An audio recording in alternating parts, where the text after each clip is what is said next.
नमस्कार, V news में आपका स्वागत है। मैं हूं संजना। आइए नजर डालते हैं आज की कुछ खास खबरों पर।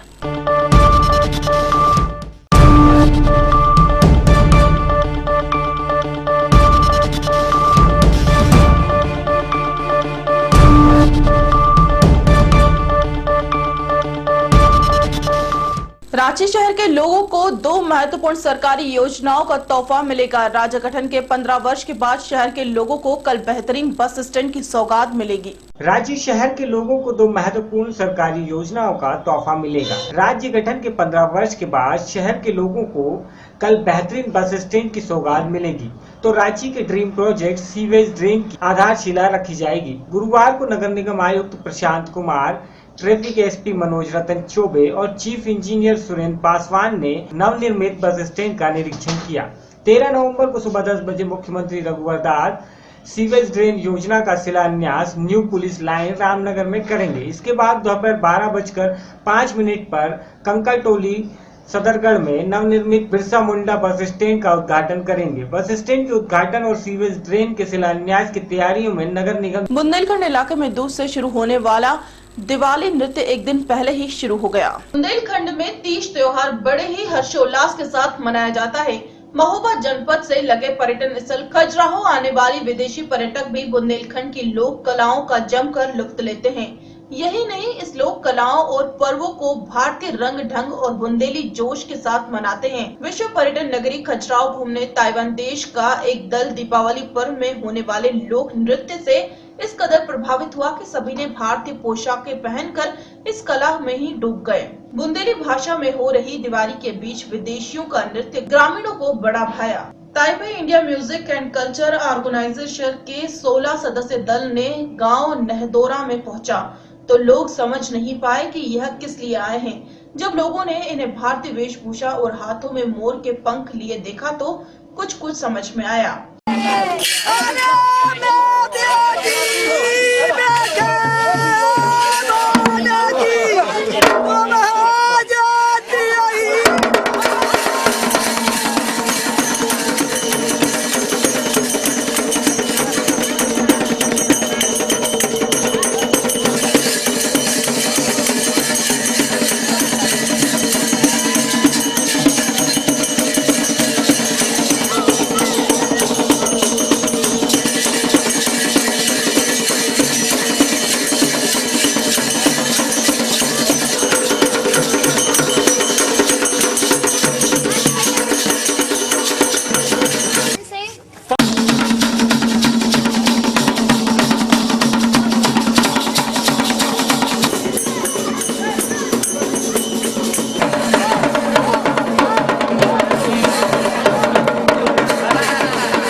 नगड़िया का तीव्र संगीत और मंजीरे की मधुर झनकार के साथ मोर पंख हाथ में लेकर ताइवान के पर्यटकों का दिवाली नृत्य करना जिसने भी देखा वह वहीं ठहर गया। ताइवान के इन पर्यटकों ने भारतीय ट्रेडिशनल गांव का भ्रमण किया। दीपावली के मौके पर घर घर में बनने वाली मिठाई की जब उन्हें याद आई तो ये भी बुंदेलखंडी बूंदी के लड्डू बनाने में जुट गए।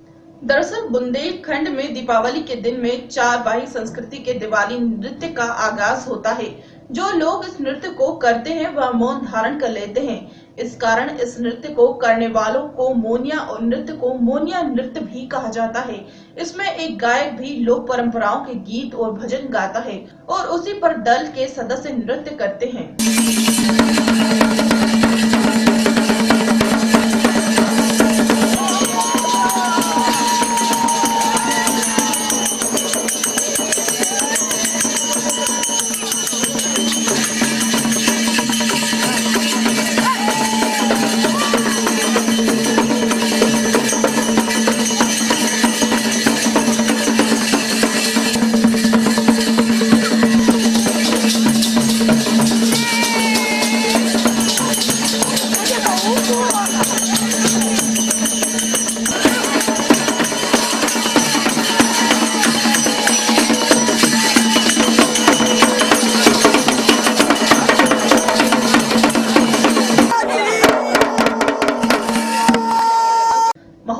Israel. One rank one pension का जो ऐलान केंद्र ने किया, उसका विरोध कर रहे करीब 50 पूर्व सैनिकों ने अपने मेडल केंद्र सरकार को लौटाए। वन रैंक वन पेंशन का जो ऐलान केंद्र ने किया, उसका विरोध कर रहे हैं करीब 50 पूर्व सैनिकों ने उनके मेडल केंद्र सरकार को लौटाए। केंद्र में सरकारें आती जाती रही पर किसी ने उनकी मांग नहीं मानी। वन रैंक वन पेंशन के मामले में केंद्र सरकार ने सही और ठोस फैसला न लेकर सैनिक वीरों का अपमान किया। अगर सरकार ने वन रैंक वन पेंशन के मामले में संजीदगी न दिखाई तो सैनिकों का संघर्ष और तेज होगा। गुरदासपुर में पूर्व सैनिकों ने वन रैंक वन पेंशन के मामले में संघर्ष के 141वें दिन करीब 50 पूर्व सैनिकों ने केंद्र सरकार को अपने मेडल गुरदासपुर के प्रशासनिक अधिकारियों द्वारा सौंपे। वो सरकार की रवैये से नाराज हैं, जो वादा केंद्र सरकार ने पूर्व सैनिकों से वन रैंक वन पेंशन के लिए किया था, उनकी कमियों को दूर नहीं किया जो सैनिकों को मंजूर नहीं। वो लगातार संघर्ष का रास्ता अपनाए हुए हैं। उन्हें खेद है कि उनकी बहादुरी और कुर्बानी का सरकार मजाक उड़ा रही है। सरकारें अपनी पेंशन और फंड पर जितना ध्यान देती है, उतना ही इंसाफ उनके साथ भी होना चाहिए। वन रैंक वन पेंशन के मामले में सरकार ने उनके सुझाव नहीं माने और अपनी मर्जी से वन रैंक वन पेंशन लागू कर दी। लंबे संघर्ष के बाद रोष जताते हुए मेडल लौटाए हैं। ਅਸੀਂ ਆਪਣੇ ਮੈਡਲ ਜਿਹੜੇ ਵਾਪਸ ਕੀਤੇ ਨੇ ਉਹਨਾਂ ਦਾ ਕਾਰਨ ਇਹ ਹੈ ਕਿ ਜਿਹੜੀ ਸਾਡੀ 42 ਸਾਲ ਤੋਂ ਚੱਲੀ ਆ ਰਹੀ ਇੱਕ ਪੁਰਾਣੀ ਮੰਗ ਜਿਹੜੀ ਵਨ ਰੈਂਕ ਵਨ ਪੈਨਸ਼ਨ ਹੈ, ਉਹ ਜਿੰਨੀਆਂ ਵੀ ਕੇਂਦਰ ਸਰਕਾਰਾਂ ਆਈਆਂ ਹਰ ਇੱਕ ਸਰਕਾਰ ਜਿਹੜੀ ਆ ਸਾਡੇ ਨਾਲ ਦੇਰੀ ਧੋਖਾ ਕਰਦੀ ਰਹੀ ਔਰ ਕਿਸੇ ਨੇ ਵੀ ਵਨ ਰੈਂਕ ਵਨ ਪੈਨਸ਼ਨ ਲਾਉਣ ਦੀ ਮਨੋਂ ਕੋਈ ਕੋਸ਼ਿਸ਼ ਨਹੀਂ ਕੀਤੀ। ਇਸ ਸਰਕਾਰ ਨੇ ਵਾਅਦਾ ਕੀਤਾ ਸੀ ਕਿ ਤੁਹਾਨੂੰ ਵਨ ਰੈਂਕ ਵਨ ਪੈਨਸ਼ਨ ਸਰਕਾਰ ਬਣ ਕੇ ਦਿੱਤੀ ਜਾਏਗੀ, ਪਰ ਇਸ ਸਰਕਾਰ ਨੇ ਵੀ 5 ਸਤੰਬਰ 2015 ਨੂੰ ਜਿਹੜੀ ਗੱਲ ਕਹਿ ਕੇ ਇਹਨਾਂ ਨੇ ਵਨ ਰੈਂਕ ਪੈਨਸ਼ਨ ਨਹੀਂ ਦਿੱਤੀ, ਉਹ ਵਨ ਰੈਂਕ 5 ਪੈਨਸ਼ਨ ਦੇਤੀ ਔਰ ਜਿਹਦੇ ਨਾਲ ਸਾਰੇ ਸਾਬਕਾ ਸੈਨਿਕਾਂ ਦਾ ਦੇਸ਼ ਭਰ ਦੇ ਵਿੱਚ ਮਨੋਬਲ ਜਿਹੜਾ ਇਹਨਾਂ ਨੇ ਥੱਲੇ ਕਰਨ ਦੀ ਕੋਸ਼ਿਸ਼ ਕੀਤੀ ਹੈ ਔਰ ਨੋਟੀਫਿਕੇਸ਼ਨ ਦੇ ਵਿੱਚ ਵੀ ਉਤੇ ਕੋਈ ਅਸਰ ਨਹੀਂ ਕੀਤਾ ਕਿ ਉਸੇ ਮੰਗਾਂ ਨੂੰ ਜਿਹੜੀਆਂ ਤਰੁੱਟੀਆਂ ਅਸੀਂ ਦਸੀਆਂ ਸੀ ਉਹਨਾਂ ਨੂੰ ਇਹਨਾਂ ਨੇ ਪੂਰਾ ਨਹੀਂ ਕੀਤਾ।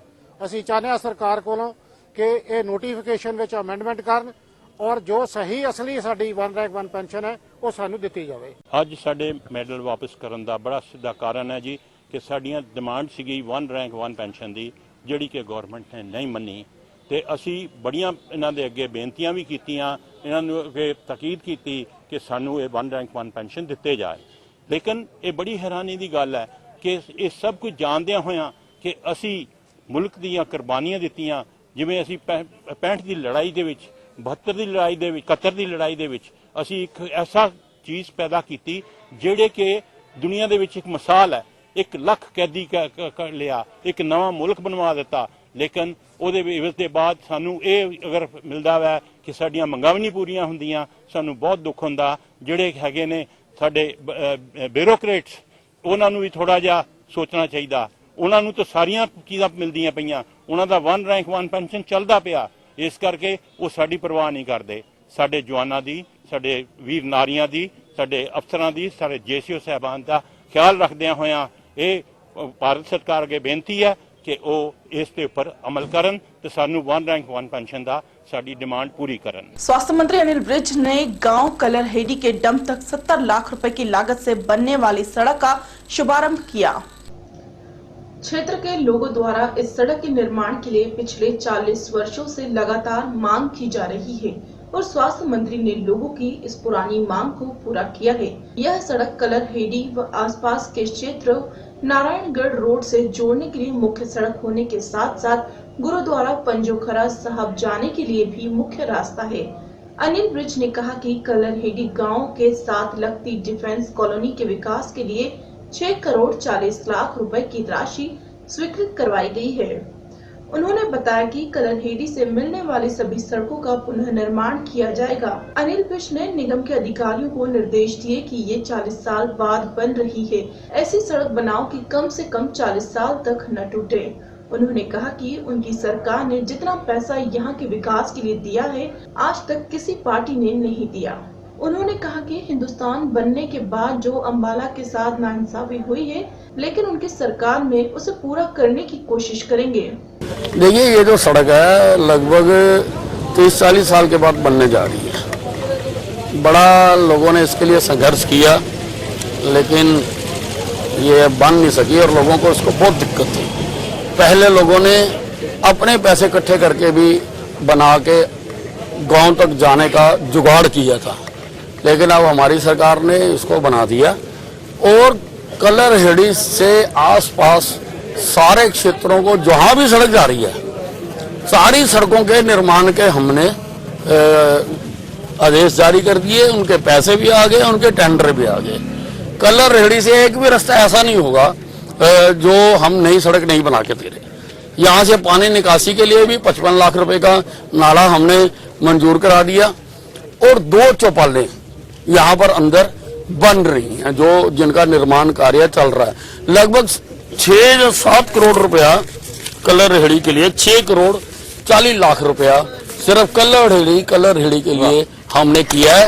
और मैं समझता हूं कि जब से कलर रेहड़ी बना है, इतना पैसा आज तक किसी सरकार ने खर्च नहीं किया होगा। क्यों मैं ठीक कह रहा हूं मैं? 6 करोड़ 40 लाख रुपए हर सड़क बनेगी, यहां से किधर भी जा रही है वो सड़क बनेगी। अंबाला से रोजी पहल की रिपोर्ट। जालंधर के अमन नगर में स्थित रबड़ की फैक्ट्री में भीषण आग लग गई। आग के कारण फैक्ट्री में पड़ा सारा सामान जलकर खाक हो गया। यह जो आप आग की लपटें देख रहे हैं, यह जालंधर के अमन नगर इलाके में पड़ती रबड़ की फैक्ट्रियों की है। दोपहर को शॉर्ट सर्किट के चलते पहले एक फैक्ट्री को आग लगी। हवा के चलते इस आग के साथ लगती फैक्ट्री को भी चपेट में ले लिया और देखते ही देखते दोनों फैक्ट्रियों को आग लग गई। आग इतनी भयानक थी कि फायर ब्रिगेड के साथ साथ भारतीय सेना के दमकल विभाग की भी मदद लेनी पड़ी। यही नहीं, 5 घंटे तक इस आग पर काबू नहीं पाया गया और 60 के करीब गाड़ियों ने इस आग पर रात को काबू पाया। घटना की सूचना मिलते ही जालंधर के डिप्टी कमिश्नर सीपीएस एवं भाजपा विधायक केडी भंडारी भी खुद मौके पर पहुंच गए। जालंधर दमकल विभाग के असिस्टेंट फायर अधिकारी सुरजीत सिंह ने बताया कि आग लगने का कारण अभी पता नहीं चल पाया है, लेकिन आग इतनी भयानक थी कि इसको काबू करने में 5 घंटे के करीब लगे और 50 से 60 गाड़ियों ने इस आग पर काबू पाया। यही नहीं, आर्मी की गाड़ियों ने फॉर्म डालकर आग पर काबू पाया। जालंधर से पवन कनौजिया की रिपोर्ट। खबरों में फिलहाल इतना ही। मुझे दीजिए इजाजत। नमस्कार।